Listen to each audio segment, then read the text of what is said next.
Hey guys, what's up? It's Imurgency and welcome back to my channel. Oh my god. I'm just gonna cut right to the chase. We need to talk about Insecure. This is one of these shows that really defines an era, a generation. I'd go as far as to say that. Over the past 5 years, this show repeatedly, year after year, has been outdoing itself, has been the forefront of representation, specifically like black representation, modern black representation on television. And before we even get started on anything, I just want to say Issa Rae, thank you. Sincerely, from the bottom of my heart, thank you. Because this show is just perfection. We're gonna get into it, we're gonna break it down, but that just needs to be said. Before we get anything, if you're new here, make sure you hit that subscribe button and turn on post notifications so that you never miss whenever I post or come out with new videos, and leave a like on this video because it helps out a lot. Also, follow me on socials over here at Imurgency. Alright, all that's out the way. Let's talk about Insecure. So I initially got on the Insecure hype train fairly late. I think I started watching it when my friends recommended it to me over the quarantine. So last year, I think they were on like season 4 at that point. I binge watched the entire thing from season 1 to season 4 in about like a couple nights. And I was simply in love. And when I found out that there was only one season left after that, there was a certain turmoil, a certain rage, a certain sadness, a mix of emotions really, that really festered, that's a T word, inside of me. And now that season 5 is out and I've watched it, I am sad. Like, I'm terribly sad. Like, traumatized even, because this show is truly a gem. I know I keep talking about it and you're probably annoyed with me by now. Let me tell you what it is if you're not familiar. First off, I want to say, if you have not seen the show, that's okay. Still watch this video, but also watch the show, because we are going to be doing some minor to maybe major spoilers, so you may want to watch the show.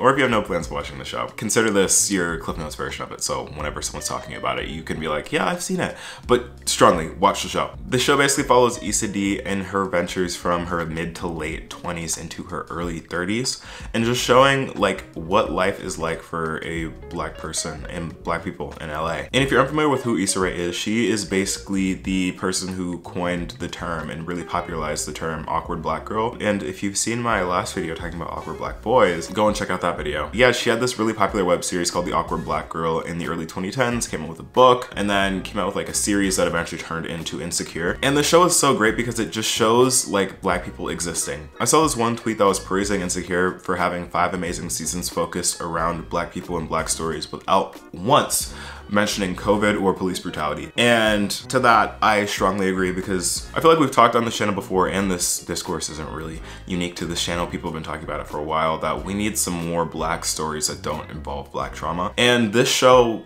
is exactly that. Like, this is just a feel-good show. Like, bad stuff happens, but it's never because anyone is black. It is so nice and so refreshing to see that representation. We're done with seeing stories focused around black trauma because we've seen so much of it, and there is just so much more to the black experience than just trauma, struggle. We want to see our people thrive. We want to see us happy. We want to see us get married, live a normal life. And Insecure really does that for us. And I feel like really the magic of this is that it's taking on a really different niche. Like, it's not taking on the typical like high schooler or even like the budding like college scene. This is very much like young adulthood. All the characters have full-time jobs. They've graduated college. This is really doing what Riverdale really wanted to do in terms of taking the show to like a more mature level. Like, of course it has like some like cringy like millennial moments, more so at the beginning of this show, like seasons 1 through like 3, but it sort of works that out, and it's just like genuinely funny and even relatable. Like, it really feels like you're growing up with these people, and as someone who is like aging into that phase of life of like growing into my 20s, I found that really relatable and actually really comforting. Like, it became like a comfort show for me. Like, it kind of romanticized adult life for me. I don't know if it's the same for you. Let me know in the comments. Like, I'm kind of excited for adult life because they made it seem fun. Like, usually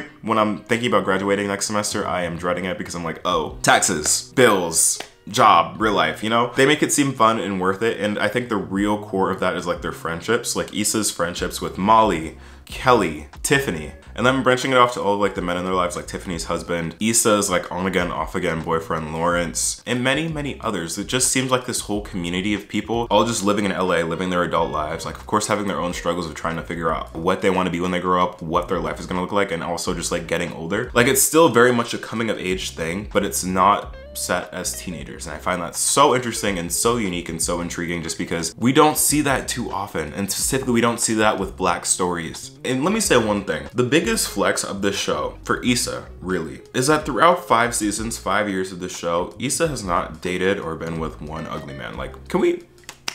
Okay, Issa be pulling like all of the men on this show, actually everyone on this show, but specifically all of the men that Issa's been with, top tier. All right, we got Lawrence, we got Nathan, we got the 3 at the end, like the 3 in the last episode where like Issa's just like cycling throughout the years, which we'll get into that. There's Daniel. Basically, more of the story, everyone is beautiful. The outfits, the clothing, the wardrobe. I've said the same word like 3 times, but you get it. All of the attention to detail in this show, simply superb.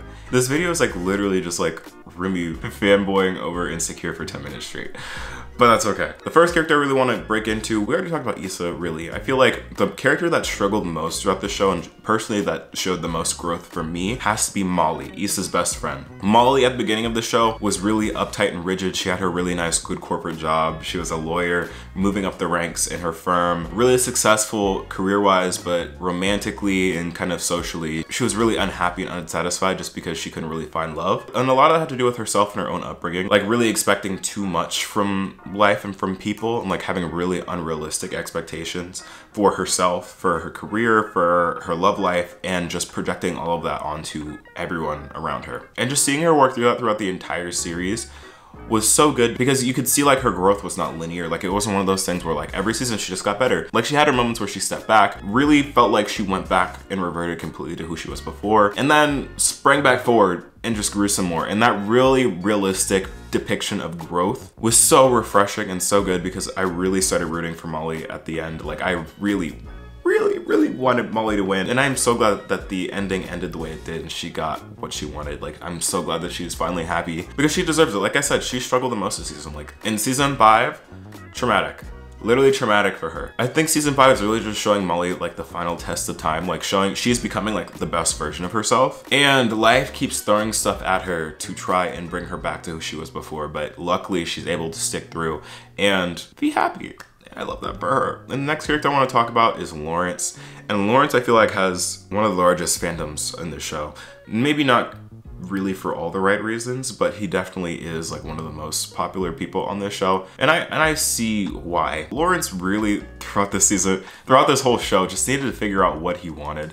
And that really came at the cost of everyone around him. Like the whole plot between him and Issa throughout the entire series, like going back and forth with each other, really just came down to communication. After a certain point, I feel like around like season 3, season 4, it was both established that they both had mutual interest for each other.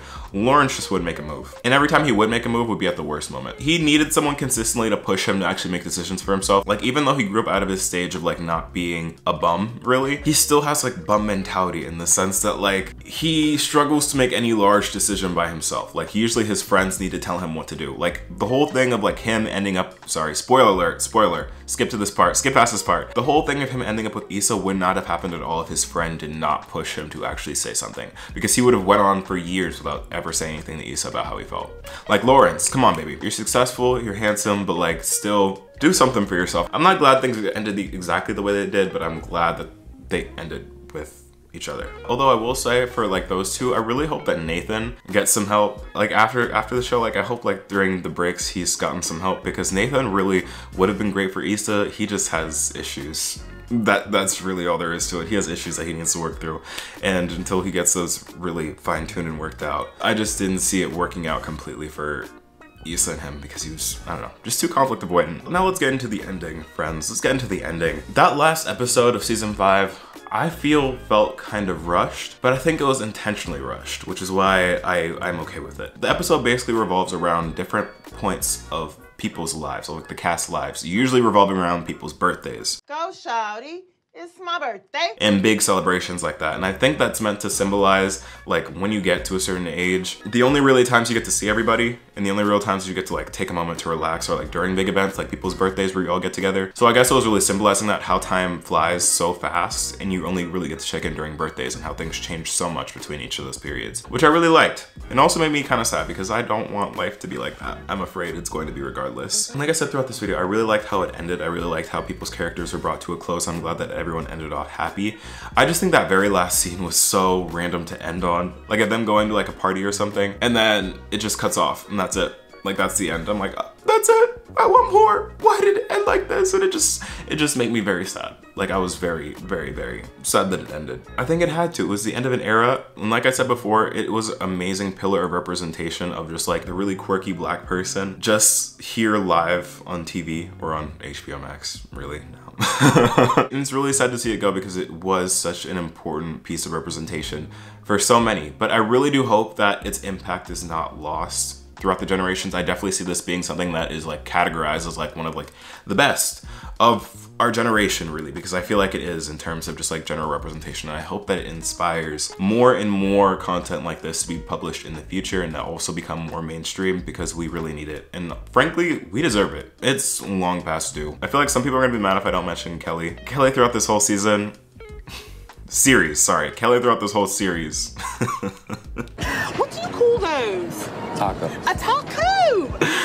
Ooh, I love that girl. That's all I have to say on that, and that's all I really have to say on Insecure, the series. Let's definitely keep the conversation going down in the comments below. But thank you so much for watching. I have to give this show like a solid, you know what? I'm not sure if I've done this before, but I have to give it like a 10. This is definitely like a 10 out of 10 show, like literally one of the best of this generation that I personally, in my opinion, so I have to give it a 10 out of 10. Thank you so much for watching, y'all. Again, if you're new to the channel, then hit that subscribe button and turn on post notifications so that you don't miss when I post. If you enjoyed this video, let me know by leaving a like and comment down below what you think about Insecure and what you want me to watch next. Also, again, make sure to follow me over on social medias here at Imurgency because I am active over on there. But other than that, y'all, thank you so much for watching. I've been Imurgency and I will see you in the next video. Peace.